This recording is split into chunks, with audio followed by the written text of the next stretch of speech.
बिस्मिल्लाहिर्रहमानिर्रहीम। हमारे पास बहुत सारे पेशेंट ऐसे आते हैं जो सेक्सुअल डिसऑर्डर से पीड़ित हैं। बहुत सारे उनको ऐसी बीमारियां हैं कि जिसकी वजह से उनके घर जो है वो उजड़ने को हैं बिल्कुल। ऐसे पेशेंट एक कंप्लेंट लेकर के आते हैं कि डॉक्टर साहब, किसी के बताने से अगर हम सेक्सुअल डिसऑर्डर्स को क्योर करने की कोशिश करते हैं और उसके लिए हम मेडिसिन का इस्तेमाल करते हैं, तो ऐसी कंडीशन में हमारे अंदर जो है कोई भी हम मेडिसिन खाते हैं तो हमारे अंदर एसिडिटी और फ्लैचुलेंस का प्रॉब्लम बहुत ज़्यादा हो जाता है। जो भी हम खाते हैं पेट भरा रहता है, डाइजेस्ट नहीं होता है, एब्डोमिनल हैवीनेस होती है, इवन कॉन्स्टिपेशन जैसी कंडीशन उनके अंदर हो जाया करती है।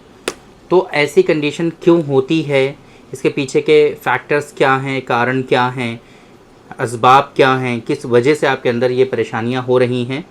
और अगर आपको इस तरह की परेशानी हो रही है, नॉट ओनली ये कि आप सेक्सुअल डिसऑर्डर्स का ट्रीटमेंट कर रहे हैं तभी आपको हो रहा है, बहुत सारे पेशेंट ऐसे होते हैं कि जिनको ये परेशानी बहुत ज़्यादा होती है और बहुत लोगों को ये डिज़ीज़ जेनेटिकली भी हो जाया करती है ना, ख़ानदानी वरासत में उनको मिल जाया करती है, जिसके नतीजे में उनको ये कहते हैं कि जब से पैदा हुए हैं तब से ही उनको एसिडिटी की प्रॉब्लम है।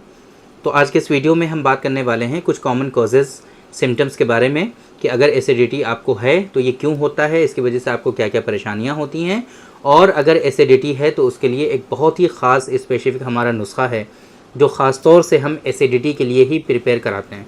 क्योंकि हमारे यहाँ बेसिकली हमारा जो सेंटर है ये तो सेक्सुअल डिसऑर्डर्स और इनफर्टिलिटी का है, बट बहुत सारे पेशेंट ऐसे होते हैं जो मैंने स्टार्टिंग में आपको बताया कि अगर वो एसिडिटी की कंप्लेंट उनको पहले से है और कुछ मेडिसिन खाने की वजह से उनकी एसिडिटी और ज़्यादा बढ़ सकती है, तब ऐसी कंडीशन में हमें एसिडिटी को मैनेज करना पड़ता है। तो इसके लिए भी कुछ ख़ास स्पेसिफिक नुस्खे हम प्रिपेयर करवाते हैं। तो उसी के तहत एक नुस्खा है हमारा जिसके बारे में आज के इस वीडियो में हम कवर करने की कोशिश करेंगे। आप लोगों को बताएंगे कि अगर आपको एसिडिटी है तो ये नुस्खा आपके लिए कैसे कारगर साबित हो सकता है।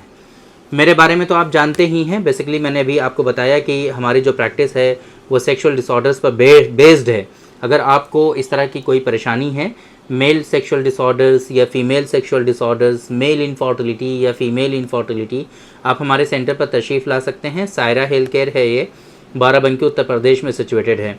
हमारे यहाँ प्योर हर्बल मेडिसिन के थ्रू क्योरेबल ट्रीटमेंट देने की कोशिश की जाती है। अगर आप दूर हैं, नहीं आ सकते हैं, तो हमारी वेबसाइट है www.sairahealthcare.com। इस वेबसाइट पर विज़िट करके आप आसानी से अपना अपॉइंटमेंट शेड्यूल कर सकते हैं और आप डायरेक्टली हमसे कंसल्ट कर सकते हैं। एसिडिटी, फ्लैचुलेंस, है ना, आमतौर पे ये दोनों वर्ड एक साथ ही बोले जाते हैं। एसिडिटी क्या होती है कि आपके अंदर जो गैसेस का प्रोडक्शन है, एसिड का जो प्रोडक्शन है वो काफ़ी ज़्यादा हाई होता है, जिसके नतीजे में आपके अंदर एसिड जो है वो रिफ्लैक्स होने लगता है ना। एसोफेगस में आपके एसिड बार बार ऊपर आने लगता है, जिसके नतीजे में आपको बहुत ज़्यादा परेशानी होती है। आप किसी से गुफ्तगू नहीं कर पाते हैं, आप जो है बार बार डकारें एक तरह से लेते रहते हैं, बार बार एसिड को हटाते रहते हैं, फ्लैचुलेंस को निकालते रहते हैं। और कुछ लोगों में ये जो फ्लैचुलेंस होता है ये पीछे के रास्ते से भी, जिसे हम लोग फार्ट कहते हैं, वो निकलता रहता है। इसकी वजह से बहुत ज़्यादा लोगों को परेशानी होती है और वो प्रोफेशनल ज़िंदगी गुजारने में अपने आप को मायूस हो जाते हैं ना। एक तरह से समझ लीजिए कि ये कहते हैं कि हम कहीं अच्छी जगह पर जा नहीं सकते, इसकी वजह से हमको बड़ी परेशानी होती है। तो ये जो है एक तो सबसे बड़ा कारण, इसके कारण और कॉजेज़ की अगर हम बात करें तो ये कि लाइफस्टाइल का ख़राब होना ये बहुत मेजर रोल प्ले करता है आपके एसिडिटी को कोज़ करने में। अगर आपका खाना पीना सही नहीं है, आप बहुत ज़्यादा स्पाइसी ऑयली चीज़ें खाते हैं, जिसके नतीजे में आपको एसिडिटी का प्रोडक्शन, एसिड का जो प्रोडक्शन है वो काफ़ी ज़्यादा हाई हो सकता है। यह एक आदत होती है कुछ लोगों में कि वो जब खाते हैं खाना तो खा करके फ़ौरन सो जाते हैं, तो उसके नतीजे में भी आपके अंदर एसिड का जो प्रोडक्शन होता है वो काफ़ी ज़्यादा हाई हो सकता है। इसके अलावा कुछ दवाएं हैं, कुछ मेडिसिन्स हैं जिनको खाने से भी आपके अंदर एसिड का प्रोडक्शन काफ़ी ज़्यादा हाई हो सकता है। अनयूजुअल चीज़ें जब भी आप खाते हैं, क्योंकि कुछ चीज़ें ऐसी हैं जिनको रेगुलर बेसिस पे आप खाते रहते हैं, हमारी बॉडी उनसे आज जो है जानती है, रोशनास है, लेकिन बहुत सारी चीज़ें ऐसी होती हैं कि एक्सीडेंटली आप खाते हैं जिसको बॉडी समझ नहीं पाती है और उसकी वजह से जो है उसका डाइजेशन जो है इम्प्रॉपर होने लगता है, जिसके नतीजे में आपके अंदर एसिड का प्रोडक्शन बढ़ जाता है। जैसे कुछ मेडिसिन्स हैं, कुछ हैवी चीज़ें आप खा रहे हैं, जिसके नतीजे में आपको ये परेशानियाँ हो सकती हैं। इस वजह से हमेशा जब भी किसी मेडिसिन के बारे में आपको बताया जाता है तो आपको ये बात ज़रूर बताई जाती है कि किसी भी मेडिसिन को इस्तेमाल करने से पहले अपने नियरेस्ट अच्छे डॉक्टर से ज़रूर कंसल्ट करें, या हमसे ही कंसल्ट कर लें। आप एक मरतबा डिस्कस कर लें कि कहीं आपको कोई और दूसरी परेशानियाँ तो नहीं होने वाली हैं। तो इस तरह की चीज़ें हैं, कुछ कारण और असबाब जिसके नतीजे में आपके अंदर एसिड का प्रोडक्शन जो है वो हाई हो सकता है। अब अगर एसिड का प्रोडक्शन हाई है और आप जो है एंटासिड ले रहे हैं बेसिकली, तो एंटासिड में एक परेशानी क्या होती है कि ये जो एंटासिड्स होते हैं ये आपके विटामिन B12 को कहीं ना कहीं बहुत ज़्यादा रिड्यूस करते हैं और आपके अंदर वीकनेसेस लाते हैं। इसके अलावा एंटासिड के अंदर एक ख़राबी ये होती है कि ये एंटासिड का जो है आपकी बॉडी में रेजिस्टेंस बहुत जल्दी डेवलप हो जाता है, जिसके नतीजे में ये एंटासिड बहुत थोड़े वक्फा के लिए ये चीज़ें वर्क करती हैं। एंटासिड जो होती हैं थोड़े दिनों तक वर्क करती हैं, उसके बाद कहते हैं कि ये एंटासिड वर्क करना स्टॉप कर देती हैं। इसी वजह से आपने देखा होगा मॉडर्न साइंस के किसी अच्छे डॉक्टर से अगर आपने कंसल्ट किया है तो आपने देखा होगा कि वो लोग एक टाइम तक कभी आपको ओमेपेराजोल देते हैं, कभी आपको वो पेंटाप्राजोल देते हैं, कभी वो आपको रेबिप्राजोल देते हैं, कभी आपको इसी तरह से कॉम्बिनेशन हटा करके चेंज करके आपको वो एंटासिड्स देते हैं ताकि आपके अंदर इन मेडिसिन का रेजिस्टेंस ना डेवलप होने पाए और आपकी बॉडी इसके ऊपर डिपेंड ना होने पाए। लेकिन जाहिर सी बात है ये चीज़ें लिमिटेड हैं, कितने दिनों तक आप चेंज करेंगे, कब तक चेंज करेंगे, वो चीज़ें तो आपको यूज़ करनी ही है, बिकॉज आप रूट कोज को क्योर नहीं कर रहे हैं। बहुत मरतबा ये चीज़ें जो हैं लाइफस्टाइल से रिलेटेड चीज़ें हैं, खाने पीने से रिलेटेड चीज़ें हैं, रहने सहने से, जगने सोने से रिलेटेड चीज़ें हैं, इनको आप बहुत आसानी से चेंज कर सकते हैं, तब्दील कर सकते हैं, बदल सकते हैं। लेकिन आप जो है बदलना नहीं चाहते, आप कोशिश नहीं करना चाहते। आप चाहते हैं कि जिस तरीके से हमारी ज़िंदगी गुजर रही है उसी तरीके से हम अपना काम करते रहें, उसी तरीके से ज़िंदगी गुजारते रहें, हमें कुछ एफ़र्ट ना करना पड़े, कुछ डॉक्टर साहब हमें ऐसा बता दें कि जिसका इस्तेमाल हम कर लें और ये सारी परेशानियाँ हमारी ठीक हो जाएँ। तो इसके लिए ऐसा तो करना नहीं चाहिए। आप लोगों को अपना लाइफस्टाइल अच्छा रखना चाहिए, लेकिन फिर भी लाइफस्टाइल अच्छा रख लिया, सारी चीज़ें कर ली और परहेज़ कर लिए, लेकिन उसके बावजूद भी एसिड का जो प्रोडक्शन है वो कम नहीं हो रहा।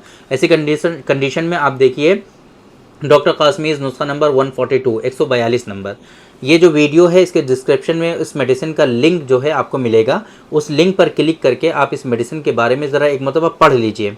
आप यूज़ मत करिए, इस मेडिसिन के बारे में सिर्फ पढ़िए कि इसके अंदर जो कंटेंट हमने शामिल किए हैं ये चीज़ तो बिल्कुल जो है वेल नोन है, कॉमनली बिल्कुल वेल नोन है, जिसे हम लोग कहते हैं रोज़े रोशन की तरह आया है ये बात कि कुछ चीज़ें ऐसी हैं कि जिनका यूनानी सिस्टम ऑफ मेडिसिन में या आयुर्वेदिक सिस्टम ऑफ मेडिसिन में या नेचुरोपैथी में जिस तरीके से जिन डिजीज़ का क्यूरेबल ट्रीटमेंट हो जाया करता है वो किसी दूसरी पैथी में नहीं हुआ करता, मॉडर्न साइंस में तो स्पेशली बिल्कुल भी नहीं हुआ करता।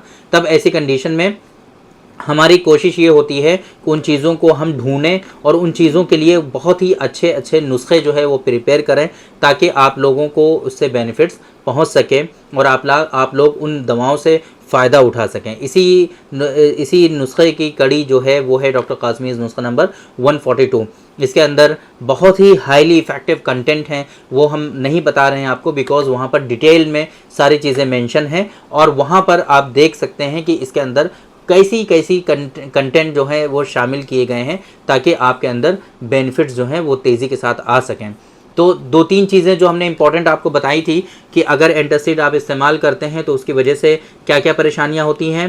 विटामिन B12 आपका डिक्रीज़ होता है जिसकी वजह से बॉडी बहुत ज़्यादा वीक होने लगती है। ये चीज़ आपके 142 के इस्तेमाल करने से नहीं होने वाली है।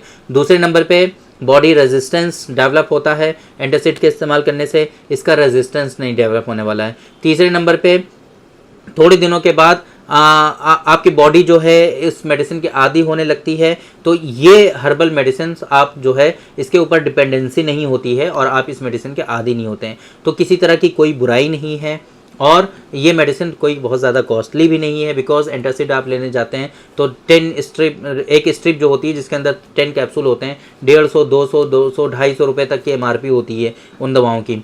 ये मेडिसिन पूरे महीने की डोज, 2-2 टैबलेट सुबह शाम दोनों टाइम की डोज के अकॉर्डिंग इसकी पैकिंग हमने कराई है, और 120 टैबलेट्स इसके अंदर होती हैं, और सिर्फ 450 रुपये समथिंग इसके एमआरपी है। आप उस लिंक पे क्लिक करके इसके एमआरपी, डोजेस, इसके कंटेंट, इंग्रेडिएंट, स्पेशल बेनिफिट्स जो हैं वो सब वहाँ से रीड कर सकते हैं, पढ़ सकते हैं, और वहीं से इस मेडिसिन का ऑर्डर भी आप प्लेस कर सकते हैं।